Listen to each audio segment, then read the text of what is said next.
All right, ladies and gentlemen, we are back in action here at the summit hosted by the Hong Kong Monetary Authority. I'm going to ask all the good Canadians to take their seats. Hope you like the socks, Mr. Carney. You see that? You like that little Hudson Bay? Fantastic. And so you know that we are back, ladies and gentlemen. The doors are closed. The typhoon is outside. The brain power is inside this room. And we have a panel ready to go on side stage, ready for you. So this panel is going to be discussing sustainable finance. Now, whether it is environmental, social goals, or governance, ESG is very much in vogue these days. But our panel is going to be discussing how, and if it is possible, to make good on the promise of directing capital to virtue and profits. Fortunately, we have a spectacular moderator for this today. He was the former CEO Asia Pacific for JP Morgan before being elevated to their global head of private banking. Until all that happened, until early last year, he was appointed the Chief Executive Officer of the Hong Kong Exchanges and Clearings. Ladies and gentlemen, please welcome to moderate your panel, Mr. Nicolas Aguzin. Gucho, bienvenidos.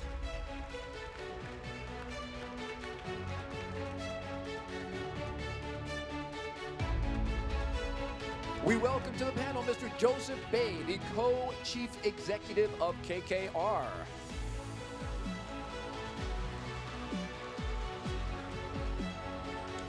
We welcome Jin Liqun, who is the president and the chairman of the board of directors for the Asia Investment Infrastructure Bank. Thank you. We also welcome Anand Selva, who is the CEO of Private Banking and Wealth Management at Citigroup. And completing our panel, we welcome Hanneke Smits, who is the CEO for BNY Mellon Investment Management. Thank you very much.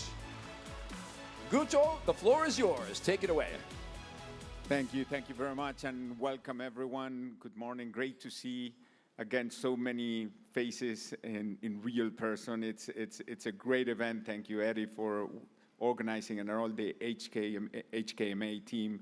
We have a great panel with a diversity of backgrounds, people from the private sector, public sector, representing Asia, representing global, a lot of areas for a very important topic, and it's especially important for Hong Kong, being in the middle between China and the rest of the world, and in particular, a topic that is very dear to our heart at HKEX, because just last week we launched our climate exchange, which is a great initiative. We call it Core Climate, and it's going to be a great tool for making sure that we help in the transition. Now, today we're going to be talking about trends and how each of the different institutions here are tackling this sustainability challenge. And we're going to get right into it, and I'm going to start with Hanneke. Hanneke, I have a question for you around, is it possible to do good and to do well at the same time? And how should we be looking at the trade-off between social and private benefit? And let me add just one more point to this one.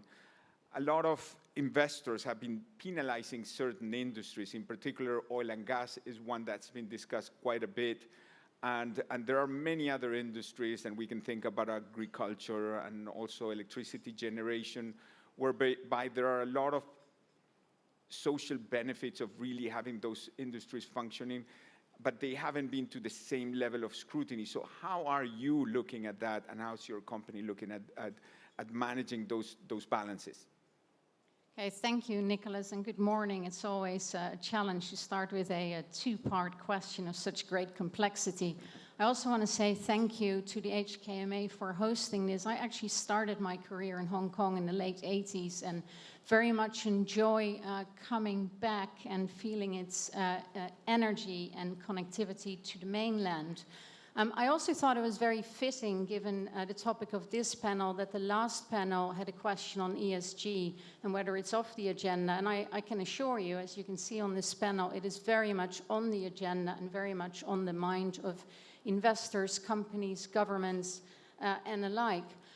to the point, Nicolas, of whether you can do well by doing good, we very much believe you can. Responsible investment is really no longer a nice to have and is really increasingly embedded in all the investment decisions that we all face as investors and as shareholders. It's a very fast growing area of the market. I think you've all seen the numbers, and to some extent this is very much a shift in society from focusing on shareholder primacy to stakeholder responsibility.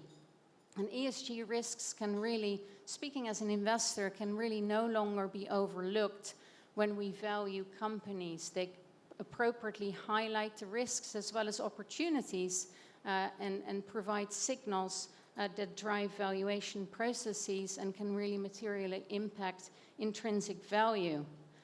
So I think it is actually absolutely possible to do well, to do financially well for investors by doing good at the same time, by focusing on companies that deliver sustainable business models. Now, to answer your question of how do we invest and where do we invest? Well, first of all, to address ESG, the world needs a lot of investment.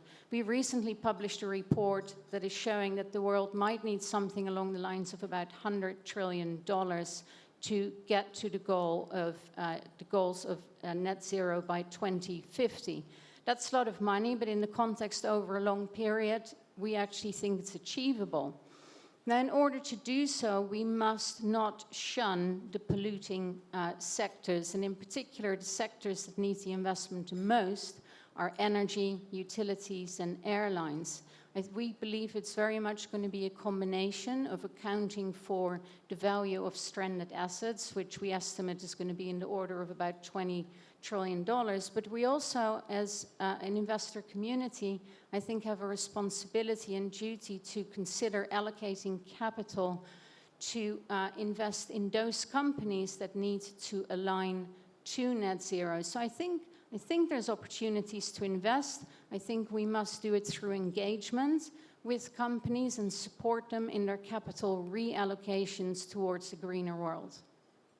Thank you, Hanneke. And Joe, let me turn to you and to the private equity industry. And the PE industry obviously has been laser focused on returns, and KKR has been doing a lot in terms of sustainability.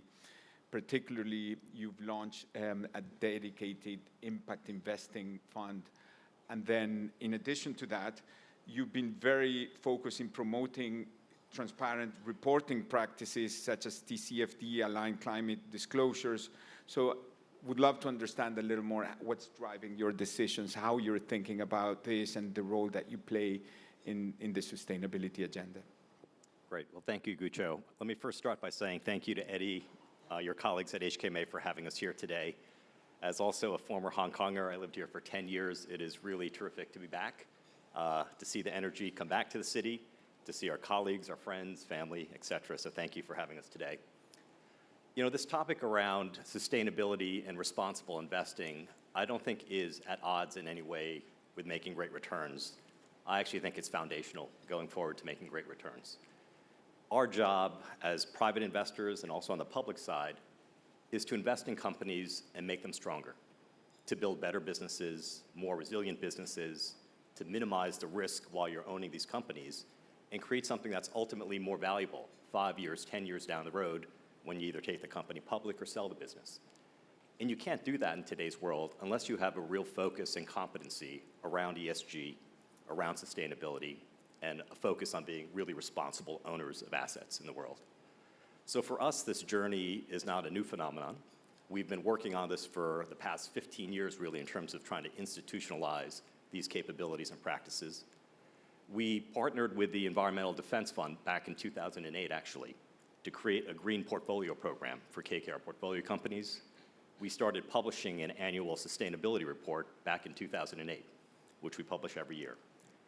In 2011, we started focusing on more the S of the ESG, which is broad-based ownership in the companies that we invest in, where we push stock ownership down to every single employee in these companies.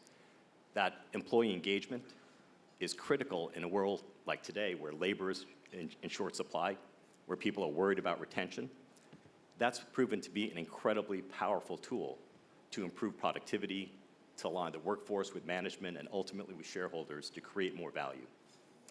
And what's exciting about today's world is when you have a focus on sustainability, there are incredible opportunities to invest today.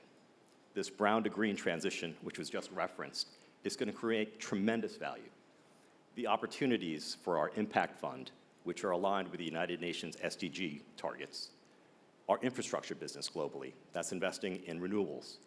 It's just an incredible time, actually, to have this focus for both great financial returns and to do the right thing. Thank you, Joe. That's great. Anand, next question is for you, and tackling the E and the S in ESG.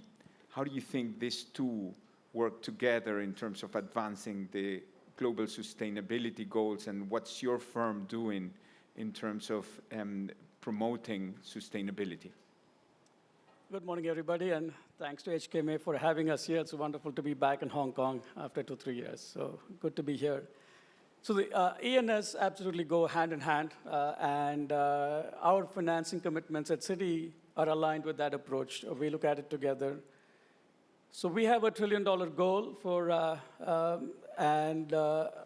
towards a $1 trillion goal in 2020 and 2021. We have financed and facilitated around $220 billion. It's a spectrum of activities. So if you look at the environmental activities will include clean technology, renewable energy, water conservation, sustainable transportation. And if you look at the social activities, it's around education, it's around healthcare, it's around affordable housing, food security. So it's been a wide spectrum of activities. And when I look at it in Asia here, Asia is a great example.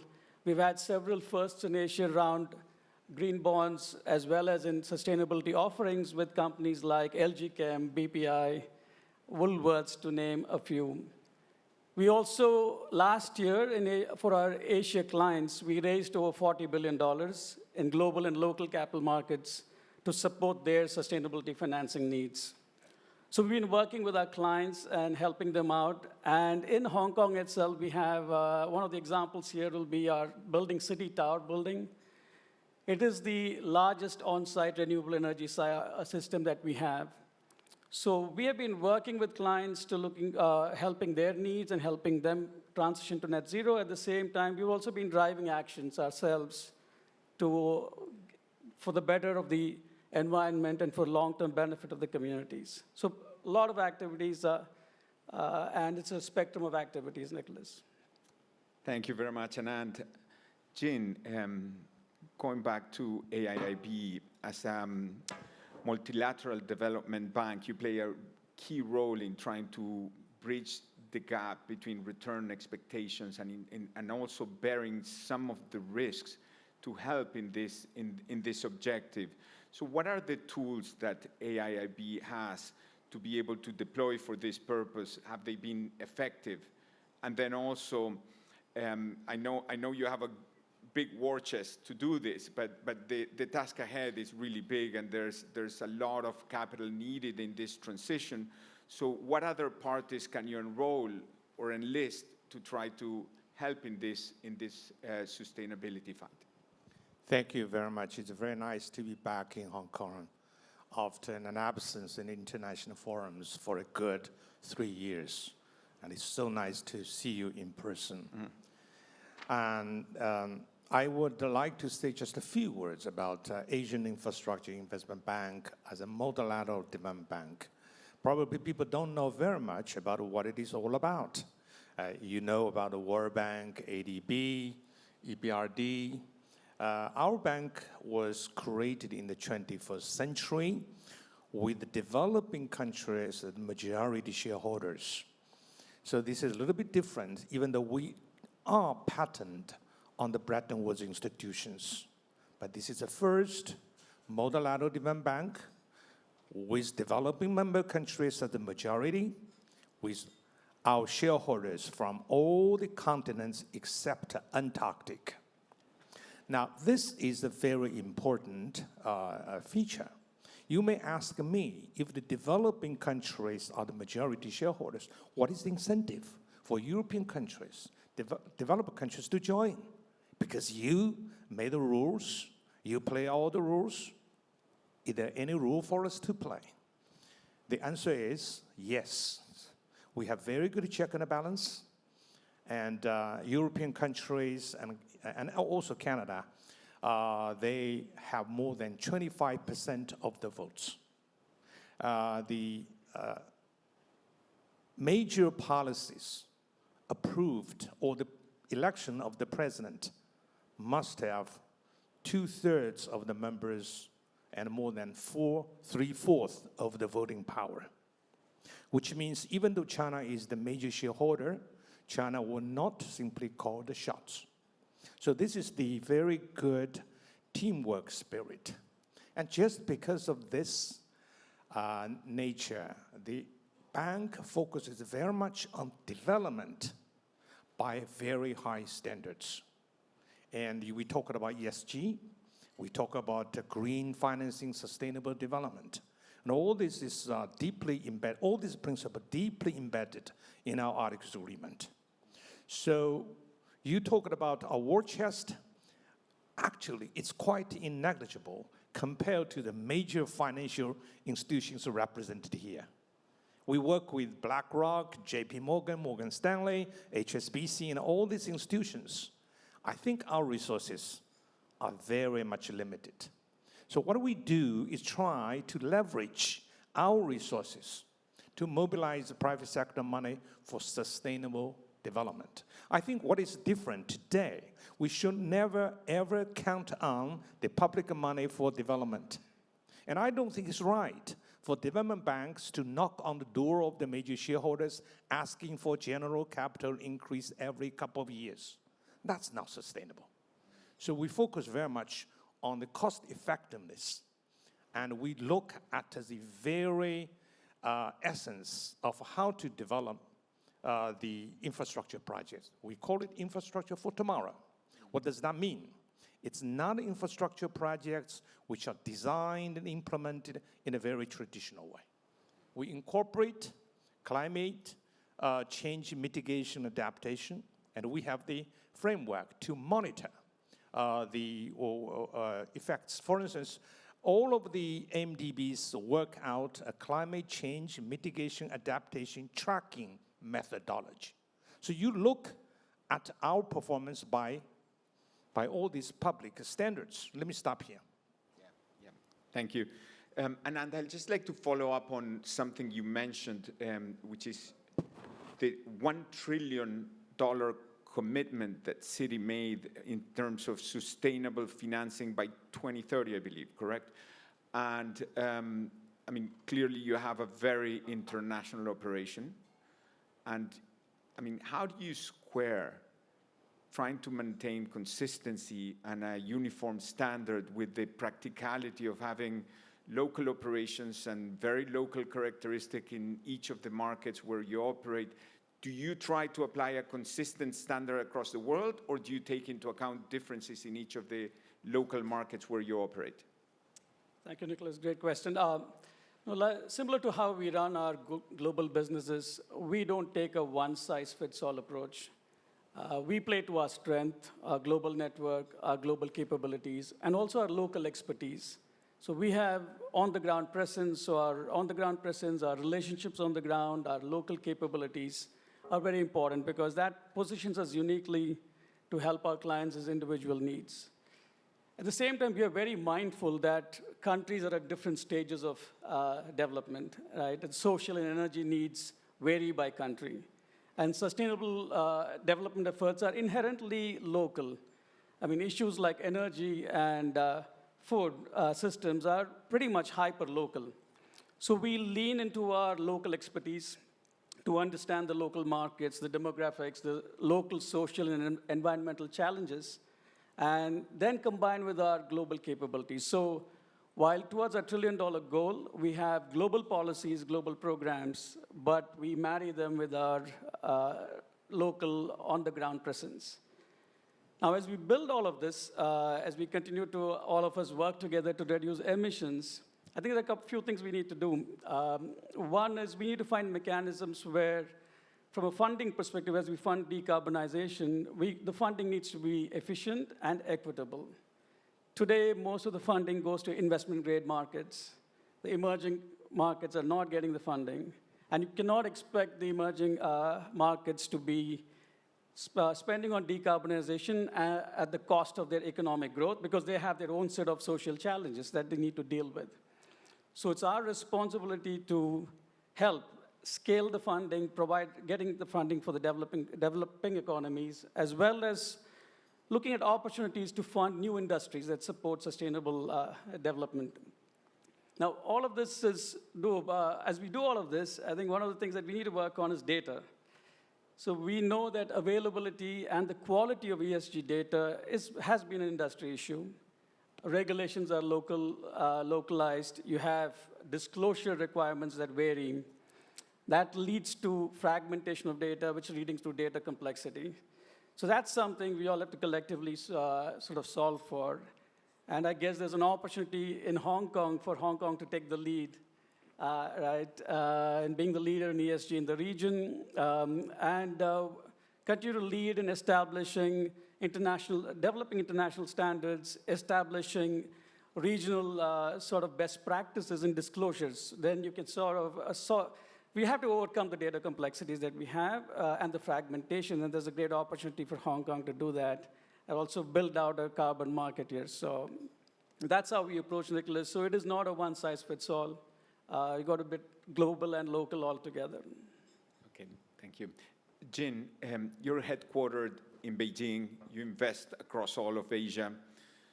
And by the nature of your institution and the projects that you invest, I mean, you're subject to a lot of scrutiny. In a world where, especially around sustainability, where we don't have standardization and there's increasing risks of like greenwashing, how do you manage those risks and that lack of standardization? And in particular, last year, you launched the Sustainable Development Bond Framework. So can you tell us a little bit more about that as well? Well, thank you very much. The challenge of a multilateral development bank, particularly with China as the biggest shareholder, is formidable. And I know quite a lot of people put this bank under the microscope. If there's any defect, they are going to magnify it exponentially. So we are very careful. And reputation is very important. From the day one, we made it very much clear that this bank would go by international best practice. We would have very solid environmental social framework to follow. But we know reputation is something, or trust is something you have to earn. You cannot talk people into believing you. 7 years into operation, we grew from 57 founding members to 105. Why do these countries join us along the way? Because they believe we do what we declare. Okay, we mean what we say. So when it comes to the operations, for instance, everybody now is focused very much on climate change. As I said just now, climate change, mitigation, adaptation is very much important. And you cannot tell the people, we are doing wonderful things. By what kind of standards? That's why World Bank, ADB, this bank, they all work together to produce the climate change, mitigation, adaptation tracking methodology. Likewise, ESG, environmental social framework, we have to process each and every project to make sure they will not violate international standards with regard to, for instance, environment. We are to improve environment, not to destroy environment. So everybody is watching us, and powerful CSOs, NGOs are following very closely everything we do. Now, talking about greenwashing, how can we make sure it's not greenwashing? For instance, we have this framework, Sustainable Development Framework, would give you clear indicators. And we issue bonds, for instance. We can issue green bonds. And the green bonds would be earmarked for instance, climate change mitigation projects. But our framework covers more. We work with the financial investors, institutional investors, making sure that this is a holistic approach to deal with the climate issues. So I think it's better than simply issue green bonds, which means everything we do, all the financial resources raised from the market would be for climate change mitigation. So I think there are a lot of things I have no time to elaborate, but by actual work on the ground, we can enhance people's confidence in this institution. I know it's very easy to lose confidence. When you lose confidence, they will never come back. Thank you very much. Thank you. Hanneke, some people in the sustainable investment community point out that Asia is actually behind the other regions in terms of promoting sustainable investment practices. So can you tell us a little bit about your observation in terms of where client appetite, readiness between clients in Asia and the rest of the world is? So sitting here in Asia, I would say the region is catching up relatively fast. It is behind certainly Europe for sure, and to some extent the US, but we're seeing both from an investment required perspective as well as what we're seeing from our clients. We're seeing an increased desire and need for sustainable investment objectives to be integrated in the portfolios. And we also have started to see a framework being developed by the various regulators around the region. As previous speakers on this panel and the other panel have mentioned, clarity around data disclosures is really, really important in this context. So I think also this is to some extent, this catching up is also happening because this region is feeling very keenly the effect of climate change. I mean, we're sitting here, thank goodness the typhoon is sort of reduced, but the floods everywhere, increase in typhoons is bringing many of these issues to the fore, including of our investors and our clients. And having said that, sitting in emerging markets and in this part of the region, it actually needs about half of the investment that I mentioned earlier of this 100 trillion that is needed to get the world to net zero by 2050. And that is because the economies here are projected to grow faster, they're energy dependent, and so therefore it needs even more capital than we see in the developed markets needs to actually get to that greener future. I also think there's a great opportunity here from an investment perspective to leapfrog some of the carbon-intensive technology that we see is very much embedded in developed markets. And an analogy that comes to mind was how mobile phones leapfrogged the needs in Africa to actually lay down landlines which weren't in existence and saw an explosion in growth. And I think in the same way here, there's an opportunity to make some very interesting investments that are less carbon intensive and providing good opportunities in a sustainable chain. But with that, we must make sure we get better data and better disclosures, because in the short term, what we're seeing is there's a little bit of the knee-jerk reaction and risk that investors in the region divest rather than invest in the sectors that actually need it most. Okay, thank you. Joe, you mentioned you lived for many years in Hong Kong. You know Asia very well. So how do you see the Asian landscape, and what are the challenges and opportunities in terms of sustainable investing? And you agree with Hanneke that Asia is catching up very quickly? Yes, I definitely agree with that sentiment. You know, I think the context matters again. When you think about climate and carbon, the three biggest carbon emitters in the world are China, the United States, and India. For the world to really make progress around carbon and decarbonization, you need Asia to be a leading force in that, given the presence of China and India. The growing energy consumption, given the demographics, given the young populations, this is going to be both an enormous challenge for Asia, but also a tremendous opportunity for investment. And I think I'm more optimistic that regulators, governments, private sector will find a way to harmonize the data piece of this over time, the measurement of every company and reporting. I think that's something that will get done in a reasonably short period of time. I think the really hard work, though, is how do you actually not only measure, but what are the strategies to actually materially decarbonize and improve? That work is really, really difficult. As shareholders, as owners of businesses, I think that's where the focus needs to shift, is less about just getting the reporting right, which is foundational. We need to do that. But then it has to shift to what does it mean to be a responsible owner of a business? What are the right targets to be setting for management? And that's an infinitely harder, a problem to crack. Okay, thank you very much. And I'll have now a last question for all the panelists. Hanneke, maybe I'll start with you. I mean, around the approach that we're taking to climate change today, do we all believe that this is adequate, not just quantitatively also, but from a quality point of view? And should we look for other ways to tackle the problem?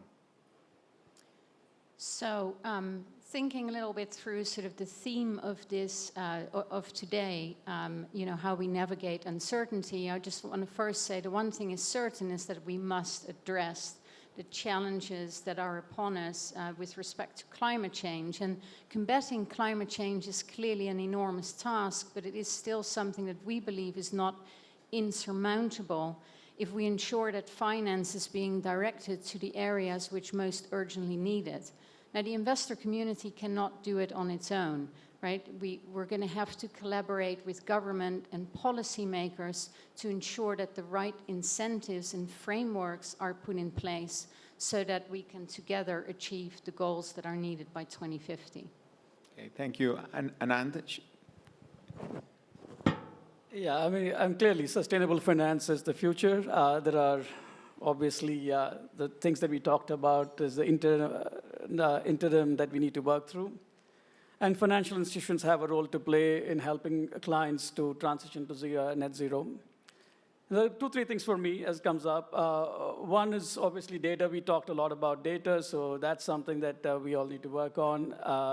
And I think one of the things that I've found very encouraging listening to my Hong Kong colleagues here is that in Hong Kong, HKMA's Green and Sustainable Finance Center is working on developing talent and data. I think that is good. We need more of that.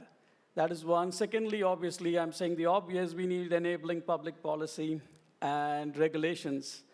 Because what we need is clarity and consistency, like we talked about in disclosures and in terms of data. So I think that's an important imperative there. The third, as Hanneke was saying, it's about partnerships. No single country or a single company is going to make this work. So it is all the stakeholders. It's a big teamwork of it's the policymakers, the regulators, it's the FIs, it's the development banks, it's the civil societies, all need to come together to sort of drive this. At Citi, we are taking a long-term view on this. This is a 30-year event, right? And it's going to have significant upfront financing cost as we are sort of transitioning to clean energy and et cetera. So that's the way we look at it. I just thought a little bit of shifting gear a little bit for a second. I manage the wealth business. So when I speak to my wealth clients, it's very interesting. The wealth clients are more and more now focused on ESG as they are investing for themselves. And that has never happened before. So we see that happening. And we have a platform called Investing with Purpose.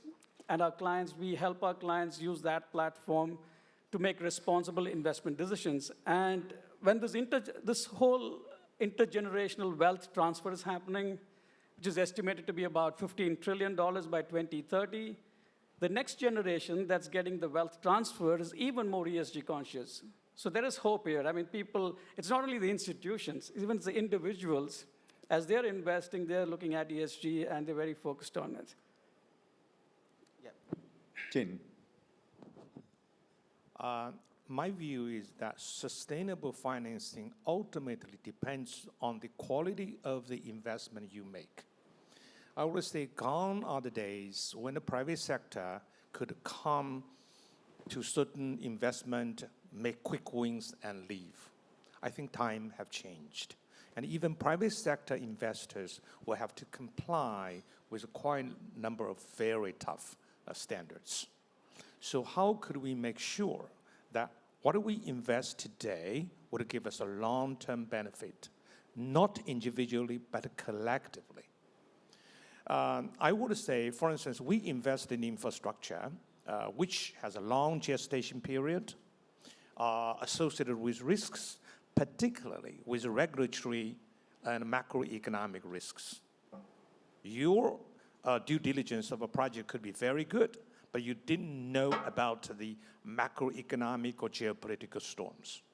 So individually, I think it will be even more difficult for the private investors to be assured of their success. That's why we need to work together. And also, I hope the investors who work with us will not expect this bank would close the gap of risk-adjusted returns. I don't think we can do that. But there's one big advantage of working with the multilateral institutions like our bank, IFC, or EBRD, because we have maintained a dialogue with the host country governments. Even though the projects we finance are private, we don't have guarantee, but we want to make sure that macroeconomic and regulatory policies are in good place. If there's any change, they should be changed for the better. So I think we work together to create a very good environment for sustainable investment. The projects you finance are sustainable, and your financing will be sustainable. Thank you. Thank you, Jin. Joe, your thoughts? Well, listen, I do think there's a lot of progress being made. I think it's important to recognize, though, that whether it's companies, there are no two companies that are the same. They have different issues, different challenges, and one size does not fit all when we're talking about climate or ESG. And the same goes with the access to capital in markets like Asia, right? We have obviously as China and India as two enormous economies where capital access is very different than, say, Southeast Asia. Smaller economies, less developed capital markets. So I do think there needs to be this recognition that where private capital certainly could add value is in some of those gaps. One of our largest investments through our infrastructure fund is in the Philippines, in First Gen. They produce almost 20% of all the electricity in the Philippines, and it's almost all renewable. It's geothermal, hydro, wind, and solar. But the Philippines is not a market that gets a lot of capital flows from international capital. Certainly from development banks and local banks, they'll get some capital, but there are real gaps in terms of just availability of funding.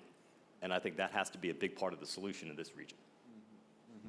Well, thank you very much to all my speakers. We're getting to the end of the time. We may have time for one question from the audience. So any questions for our panelists? Yes. Thank you very much, Nicolas, and thank you very much to all members of the council, of the panel. My name is Tony Neo, and I sit on the board of ICBC and CITIC, and we completely agree with you that ESG is an organic part of the business environment, and it is there to create value for our shareholders. But I'd like to just drill down a little bit on the specifics. We have been seeing, in fact, in the past maybe 10 years, an increase in public and private participation, which is known as PPP, for the investment of infrastructure and so on. We see securitized projects, a securitized product coming out of these. The UN is very much involved in setting standards for PPP. I'm involved in one of those working parties, and I'd be very interested to know your views on how PPP could be effective in financing development, how in your portfolios you see PPP as being an effective method for creating value. Thank you. Thank you. As a result of time limitations, maybe, Jin, you can take that one. Tony, thank you very much. Nice to see you. It's a long time. I think this is a very important topic. So far, I would say PPP projects outcome seems to be mixed.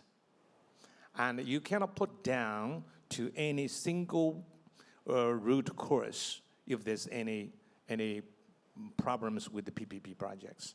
The course for the public sector and the private sector work together. But there are also some very good projects in terms of PPP. I think, first of all, the government should provide facilities, but the government should not behave like a mother-in-law, you know? This is very much important. And the private sector should also know how to behave. I'll give you one example. Some very successful PPP projects in China. It's healthcare, old age care. The government provide low-cost land. And the private sector build the healthcare or old age nursing homes and this kind of thing. And they work it out very well, because taking care of the older people is a challenge for China. I think it will be increasingly difficult, but you cannot depend on the public money to take care of so many Chinese old people over 60 or 70. I'm young. I'm 36 years old, only the second round. So I don't need this kind of thing, help so far. But I do know there are lots of people who need it. So the projects I refer to, government provide low-cost land or some other facilities. Private sector put money, and they work together on the market basis. I think that's the best approach. Thank you very much. And thank you very much to all my panelists and to everyone. The conclusions of this is that this is an evolving space, a lot more to do, and we look forward to continuing the dialogue. Thank you very much. Muchas gracias, Senor Aguzin. Thank you. If we could prevail upon our panelists to head to the center of the stage for a photo, that would be wonderful. Thank you.